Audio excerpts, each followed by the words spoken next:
Hi నమస్తే welcome to Mara media నేను మీ కేవీఆర్ ఆంధ్రప్రదేశ్లో ప్రతిపక్ష అధికార పక్షాల మధ్య రాజకీయం రంజుగా మారింది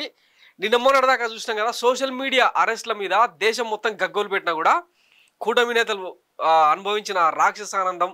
శాడిజం పైశాచిక ఆనందం ఏ రేంజ్లో సాగిందో చూసినాం కదా నిన్న వైఎస్ జగన్మోహన్ రెడ్డి అసెంబ్లీ సెషన్స్ను పురస్కరించుకొని రెండవ మీడియా సమావేశాన్ని ఏర్పాటు చేశారు ఇంచుమించు గంట 2 గంటల పాటు ఆయన అన్ని అంశాల మీద కూలంకషంగా అసెంబ్లీలో పెట్టిన బడ్జెట్ వీళ్ళు ఇచ్చిన సర్వే రిపోర్ట్లు అప్పుల మీద వచ్చిన అంశాలతో సహా ప్రతిదీ ఏది వదలకుండా అన్ని రాష్ట్ర ప్రజల ముందుంచే ప్రయత్నం చేసిండు వైఎస్ జగన్మోహన్ రెడ్డి అంతా బాగానే ఉంది top to bottom left to right front to back గట్టిగా వేసుకున్నట్టు అనిపించింది అయితే ఈ సందర్భంలో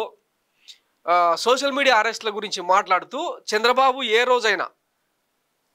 తన తల్లిదండ్రులను బయట ప్రపంచానికి చూపించాడా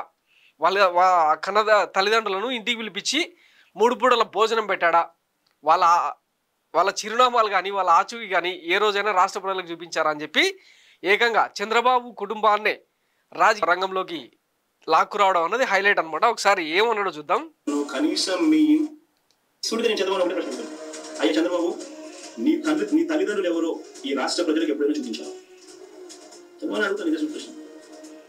మానవతా విలువల గురించి మాట్లాడే నైతిక హక్కులు మంచికి లేవు ఇది చంద్రబాబు అడుగుతున్నాను మీ తల్లిదండ్రులు ఎవరో చంద్రబాబు నాయుడు తల్లిదండ్రులు ఎవరో ఈ రాష్ట్ర ప్రజలకు ఎప్పుడైనా చూపించావా వారితో ఎప్పుడైనా కలిసి ఉన్నావా రాజకీయంగా నువ్వు ఎదిగిన తర్వాత నువ్వు కనీసం మీ ఇంటికి తీసుకువచ్చి 2 పూటల భోజనం పెట్టి వారిని సంతోషంగా పంపించావా కనీసం వాళ్ళిద్దరూ కాలం చేస్తే కనీసం తలకొడి మీద పెట్టేవారు సో వైఎస్ జగన్మోహన్ రెడ్డి ఏ రోజు కూడా ప్రత్యర్థులకు సంబంధించి ఇంట్లో విషయాలను ఏ రోజు ప్రస్తావించలేదు కానీ ఫర్ ది ఫస్ట్ టైం ఎందుకు ఈ అంశాన్ని లేవనెత్తింది అన్నది ఇప్పుడు రాజకీయ వర్గాల్లో జరుగుతున్న అంతులేని చర్చ ఎందుకంటే మొన్నటిదాకా చూసినాం కదా కాళ్ళకు చేతులకు గొలుసులు కట్టేసి వై రామ్మూర్తి నాయుడు చేయండి అని చెప్పి అప్పట్లో ట్రోలింగ్ అనమాట 2019 ఎన్నికలకు ముందు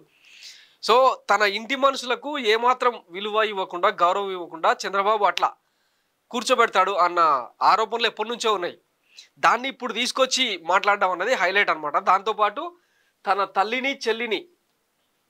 నా తల్లి చెల్లి పేరుతో రాజకీయాలు చంద్రబాబుకు కుటుంబం ఉంది తన తల్లిదండ్రులకు తిండి పెట్టారా వారికి ఆయన తలకోరి పెట్టారా షర్మిలపై బాలకృష్ణ తప్పుడు ప్రచారం చేయించలేదా కుటుంబంలో విభేదాలు నిజమే అంటూ చాలా అంటే తీవ్ర స్వరంలోనే ఆయన మాట్లాడిండు ఒకసారి 2004లో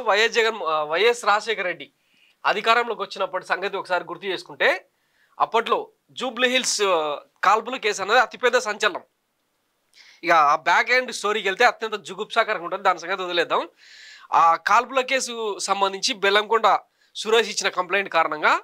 బాలయ్య బాబును అరెస్ట్ చేశారు తర్వాత కొన్ని రోజులకే బాలయ్య బాబు ఇంట్లో పనిచేసే ఒక సెక్యూరిటీ గార్డు అనుమానాస్పద స్థితిలో తనను తానే కాల్చుకొని చనిపోవడం జరిగిందనమాట ఇదంతా ఒక మిస్టీరియస్ అనమాట అంటే తెలుగు ప్రజలకు అందరికీ ఆ కాల్పుల ఘటన గురించి తెలుసు కానీ ఆ కేసులో బాలయ్య బాబుని సేవ్ చేసింది వైఎస్ రాజశేఖర రెడ్డి అన్నది ఒక విమర్శ అప్పట్లో దగ్గుబాటి పురేంద్రేశ్వరి అప్పట్లో కేంద్రంలో చక్రం తిప్పుతున్న తరుణంలో ఆమెను అడ్డం పెట్టుకొని చంద్రబాబు బాలయ్య బాబుని రక్షించుకున్నాడు వైఎస్ శరణ్ కోరడంతో అని చెప్పి ఒక విమర్శ అనమాట అంటే ప్రత్యర్థులైనా కూడా ఈ ఉదాహరణ ఎందుకు చెప్తున్నానంటే రాజకీయ ప్రత్యర్థులైనా సరే కుటుంబం విషయానికి వచ్చేసరికి కొంత మానవతా దృక్పథంతో మన ఇంట్లో వాళ్ళే కదా అన్న కోణంలో వైఎస్ రాజశేఖర రెడ్డి నాడు అట్లా వ్యవహరిస్తే ఈరోజు ఇదే చంద్రబాబు నిన్న జగన్మోహన్ రెడ్డి విమర్శించిండు దానికి సంబంధించిన వీడియో కూడా చూపించిండు బాలయ్య టవర్స్ అని చెప్పి ఎన్బీకే టవర్స్ అని చెప్పి వైఎస్ షర్మిల మీద ఒక హీరోకు సంబంధించి రంకు అంటగడుతూ ఎట్లాంటి పోస్టులు పెట్టించారు మళ్ళీ వాటిని వైసీపీ వాళ్ళ మీదకి ఎట్లా బురద చల్లేలాగా ఎట్లా చేసారో మొత్తం పూజ కూర్చున్నట్టు చెప్పుకుంటూ వచ్చాడనమాట ఈ కుటుంబమేమో ఇట్లా ఆ కుటుంబమేమో అట్లా సో ఈ సంచలన నిజాలన్నీ ఇప్పుడు చెప్పడానికి కారణం ఏంటి అంటే రాబోయే రోజుల్లో ఇంకా నీ కుటుంబం అంతు చూస్తా అని చెప్పగానే చెప్పినట్ట ఇవన్నీ తేలాల్సి ఉందన్నమాట ఇక ఈ అంశం ఇట్లా పక్కన పెడితే ఇక మన ఆంధ్రజ్యోతి రాధాకృష్ణ ఈ అంశాన్ని అనుకూలంగా ఎట్లా మార్చుకునే ప్రయత్నం ఇంచుమించు 1.5-2 గంటల సేపు ఆయన స్పీచ్ సాగింది అందులో బడ్జెట్తో సహా వాలంటీర్ల వ్యవస్థ దగ్గర నుంచి మొదలు పెడితే ప్రతి అంశాన్ని సూపర్ 6ని ఎగ్గొట్టేందుకు మీరు చెయ్యని పనంటూ లేదు దానికోసం ఇంత అరాజక పాలన సాగిస్తారని చెప్పి క్వశ్చన్ చేసిన వైఎస్ జగన్మోహన్ రెడ్డి మాటలన్నీ కూడా పక్కకు పోయి ఈ దానికి కావాల్సిన మ్యాటరు మెటీరియల్ మాత్రమే ఇక్కడ రాసుకున్నట్టు పైననేమో అది దానికి నోరే కదా అనేస్తే పోలా. చంద్రబాబు కుటుంబంపై జగన్ అక్కసు, నిరాడంబరతకు మారుపేరు వారు, ఏనాడు నారావారి పల్లె దాటని తల్లిదండ్రులు, అధికారం వైపు కన్నెత్తి చూడని తోబుట్టువులు, బాబే వెళ్ళి వారందరినీ చూసి వస్తున్న వైనం, వారి గురించి తెలియకుండా జగన్ అవాకులంట. ఇట్లా కౌంటర్ రాసుకొస్తా ఉన్నాడు. అసలు ఈయనకేం సంబంధం? చంద్రబాబు ఫ్యామిలీ, ఆ నారా ఫ్యామిలీ, నందమూరి ఫ్యామిలీ గురించి ఆయన ఎట్లా పప్పెట్స్ లాగా ఆడిచ్చిండో అందరికీ తెలియదా? ఇప్పుడు ఈయన రాసినంత మాత్రాన నిజాలు అబద్ధాలు అయిపోతాయా? మన ఆయన ఎవరు ఉన్నాడుగా ప్రతినిధి, సినిమా తీసిన నారా రోహిత్ను అసలు ఇప్పటిదాకా ఏ రోజు కూడా ఒక 10 కోట్లకు మించి వసూలు చేయని ఆ హీరోతో ఇక మన విజనరీ గారు ఎన్ని వేల కోట్ల రూపాయలను బ్లాక్ మనీని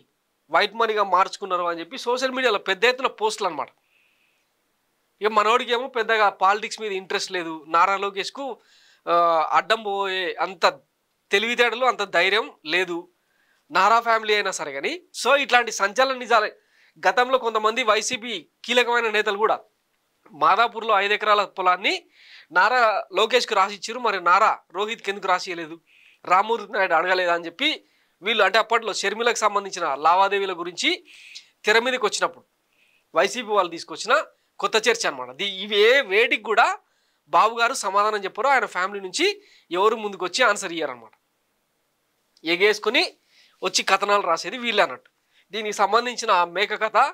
ఇప్పుడు ఇంకొక వర్షన్లో నేను చెప్పే ప్రయత్నం చేస్తా. చూస్తూనే ఉండండి మైరా మీడియా. నేను మీ కేవీఆర్. Thank you.